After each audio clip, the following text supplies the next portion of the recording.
उपोषणकर्ते मनोज जरांगे पाटील यांची नौका आता मराठा आरक्षणाच्या मुद्द्यावरून भरकडायला लागली आहे की ती आधी ठरलेल्या दिशेला जाते हे काही कळायला मार्ग नाहीये। कारण जरांगे पाटील गेले काही दिवस सातत्याने भाजपला आणि उपमुख्यमंत्री देवेंद्र फडणवीस यांना टार्गेट करताना दिसत आहेत। त्याच्यामुळे जरांगे पाटील यांच्या उपोषण नाट्यामागे बारामतीकरांच्या करामती आहेत का असा सवाल आता अनेकांना पडायला लागलाय आणि याच विषयावर बोलणार आहोत। नमस्कार, मी दिनेश कांजी, आपण बघताय न्यूज टंका। मराठा आरक्षणाचे खरे मारेकरी कोण या विषयावर खरं तर चिंतन होण्याची गरज आहे। महाराष्ट्र राज्याच्या स्थापनेपासून अपवाद वगळता राज्याची सूत्र मराठा मुख्यमंत्र्यांच्या हाती राहिली तरी सुद्धा मराठा समाज मोठ्या संख्येने उपेक्षितच राहिला। राज्याचं अर्थतंत्र सुद्धा मराठा नेत्यांच्याच हाती होतं।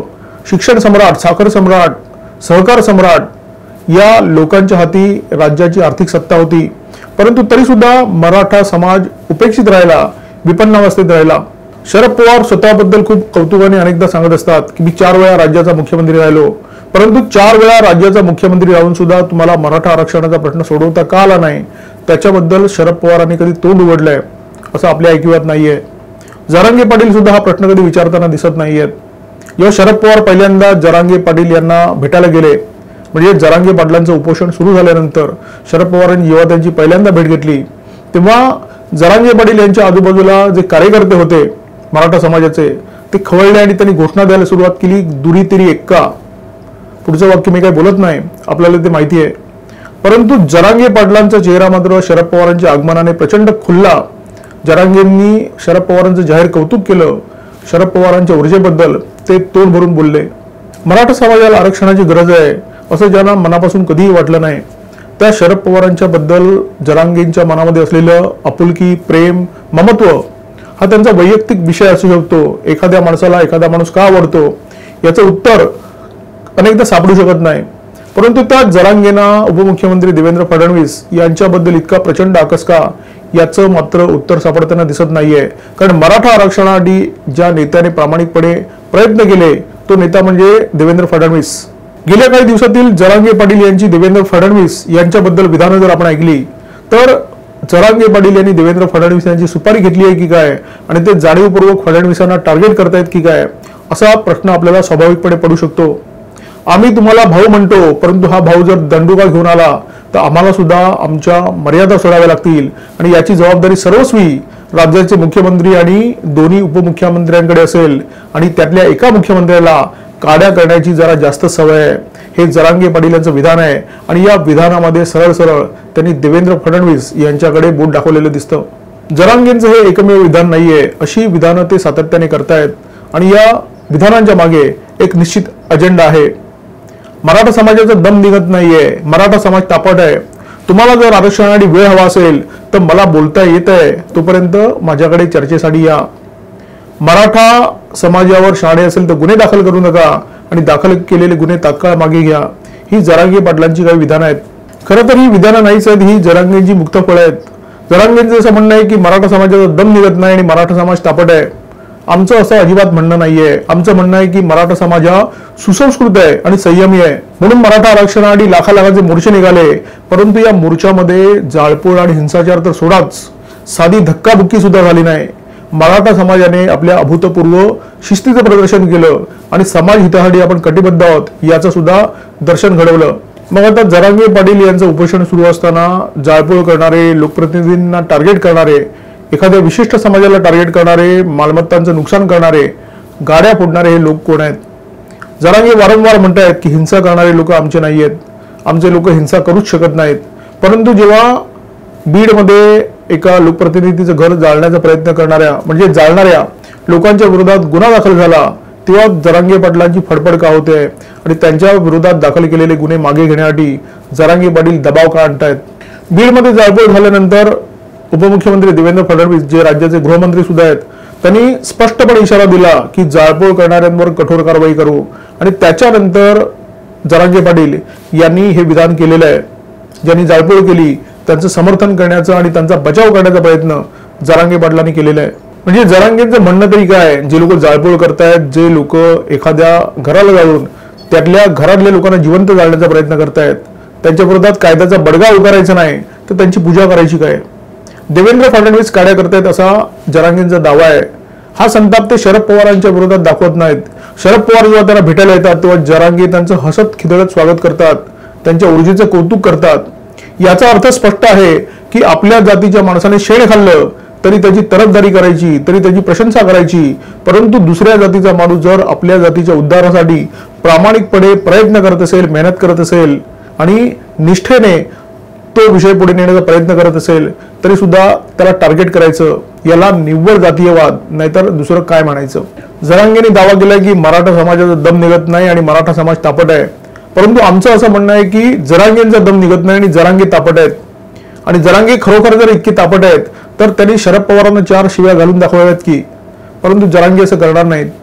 जेव्हा मवियाची सत्ता होती, मवियाची राजवट होती, तेव्हा सुप्रिया सुळे यांनी जाहीर विधान केलं होतं. तेव्हा सुप्रिया सुळे यांना मराठा आरक्षणाबद्दल जेव्हा प्रश्न विचारण्यात आला तेव्हा सुप्रिया सुळे यांनी अत्यंत स्पष्ट शब्दात सांगितलं होतं की राज्यामध्ये मराठा आरक्षणाच्या पलीकडे सुद्धा काही महत्वाचे प्रश्न आहेत. सुप्रिया सुळे यांच्या विधानाला जरांगे पाटील काड्या म्हणू शकतील का, हा महत्वाचा प्रश्न आहे. जरांगे म्हणणार नाहीत, कारण तिथे गणित जातीचं आहे. बरं, फडणवीस आणि भाजपला शिव्या घालून मराठा समाजाचं जर काही हित होणार असतं तर फडणवीसांनी त्या शिव्या सहन सुद्धा केल्या असत्या, परंतु जरांगे यांच्या या पवित्र्यामुळे मराठा आंदोलनाचं फक्त आणि फक्त नुकसान होण्याची शक्यता आहे. ज्यांच्यामुळे मराठा आंदोलनाचं नुकसान झालं, ज्यांनी मराठा आरक्षणासाठी कधीही प्रयत्न केले नाहीत, ज्यांनी कायम मराठा आरक्षणाच्या मुद्द्याला फाट्यावर मारण्याचा प्रयत्न केला, त्यांच्या विरोधात एका शब्दाने बोलायचं नाही. आणि ज्यांनी या विषयासाठी प्रामाणिकपणे मेहनत केली, प्रयत्न केले, त्यांना मात्र शिव्या घालायच्या, हा जरांगे पाटलांचा पवित्रा समजण्याच्या पलीकडचा आहे. मराठा आरक्षणाची लढाई रस्त्यावर लढण्याचा प्रयत्न होतोय. अशाच प्रकारची लढाई जाटांनी केली, गुज्जरांनी केली, परंतु त्या लढ्यांचा काही उपयोग झाला नाही. हे सगळे प्रश्न आज सर्वोच्च न्यायालयामध्ये लोंबकळलेले आहेत. याचा अर्थ स्पष्ट आहे की मराठा आरक्षणाची अंतिम लढाई ही सर्वोच्च न्यायालयातच लढणं शक्य आहे. ही कायदेशीर लढाई आहे आणि ही लढण्याची क्षमता शरद पवारांमध्ये कधीही नव्हती आणि ती उद्धव ठाकरेंमध्ये सुद्धा नाहीये. हे मवियाच्या सत्ता काळामध्ये पुरेसं स्पष्ट झालेलं आहे. ही लढाई लढण्याची क्षमता फक्त एकमेव माणसामध्ये आहे. त्या व्यक्तीचं नाव देवेंद्र फडणवीस हेच आहे आणि त्यांनी हे वेळोवेळी सिद्ध केलेलं आहे. आणि जरांगे पाटील सातत्याने त्यांनाच टार्गेट करताना दिसत आहेत. मराठा आरक्षणासाठी सातत्याने राबणारे शेकडो कार्यकर्ते आणि अवघा मराठा समाज जरांगे पाटलांकडे खूप आशेने बघतोय, परंतु जरांगे पाटील मात्र या आरक्षण आंदोलनाच्या आडून ब्राह्मण द्वेषाचा कंड भावून घेत आहेत की काय, अशी शंका येऊ लागलेली आहे. द्वेषाचा हा विकार अत्यंत भयंकर आहे. जरांगे पाटलांच्या मुलीने सरकारच्या विरोधात आत्मखड केलेली आहे आणि घरात घुसून मारण्याची भाषा केलेली आहे. आता ही मुलगी शाळकरी आहे, अज्ञान आहे, तिला जगाची माहिती सुद्धा नाही आणि ज्ञान सुद्धा नाहीये. आपल्यापेक्षा मोठ्या आणि आदरणीय व्यक्तींशी कसं वागावं याची शिकवण मुलांना देण्याची जबाबदारी आई वडिलांची असते. बहुधा ही शिकवण जरांगे पाटलांनाच मिळालेली नाहीये, त्याच्यामुळे त्यांच्या मुलीला अजिबातच दोष देता येत नाही. एकूणच जरांगेंची जर भाषा बघितली तर त्यांना मिळत असलेली सहानुभूती फार काळ टिकेल याची अजिबात शक्यता दिसत नाहीये. लोकांना उर्मटपणा अजिबात आवडत नाही आणि सामाजिक क्षेत्रात वावरणाऱ्या लोकांचा उर्मटपणा तर अजिबातच नाहीये. मराठा समाजातले अनेक लोक आता जरांगेंच्या बयानबाजीच्या विरोधात उघडपणे बोलताना दिसत आहेत. लोकांना आता अनेक प्रश्न पडत आहेत. जरांगे पाटील हा बारामतीकरांचा पोपट आहे का? पवारांनी जरांगे पाटलांना भाजपची सुपारी दिली आहे का? फडणवीसांना ठोकणं हा जरांगे पाटलांचा उद्देश आहे का? आणि जरांगे पाटील हे भाजपच्या विरोधात आता मैदानात उतरलेत का? अशा प्रकारचे अनेक प्रश्न आता लोकांना पडू लागलेले आहेत. 3 महिन्यापूर्वी मनोज जरांगे पाटील हे नाव कदाचित महाराष्ट्रातल्या बऱ्याच लोकांना ठाऊक नसेल. महिना 15 दिवस उपोषण केल्यानंतर जरांगे पाटील प्रसिद्धीच्या झोतात आले. अचानक मराठा समाजाचे नेते झाले आणि महिनाभर उपोषण करून जरांगे पाटलांना असं वाटायला लागलं आहे की आपली उंची देशाचे पंतप्रधान नरेंद्र मोदी यांच्या उंची इतकीच आहे आणि ते थेट पंतप्रधान नरेंद्र मोदी यांच्यावर ताशेरे झोडू लागलेले आहेत. नरेंद्र मोदी यांचं विमान आम्ही उतरू दिलं नसतं, अशा प्रकारची भाषा जरांगे पाटील जेव्हा करतात तेव्हा शेतकरी नेते राकेश टिकेत यांची आठवण झाल्याशिवाय राहत नाही.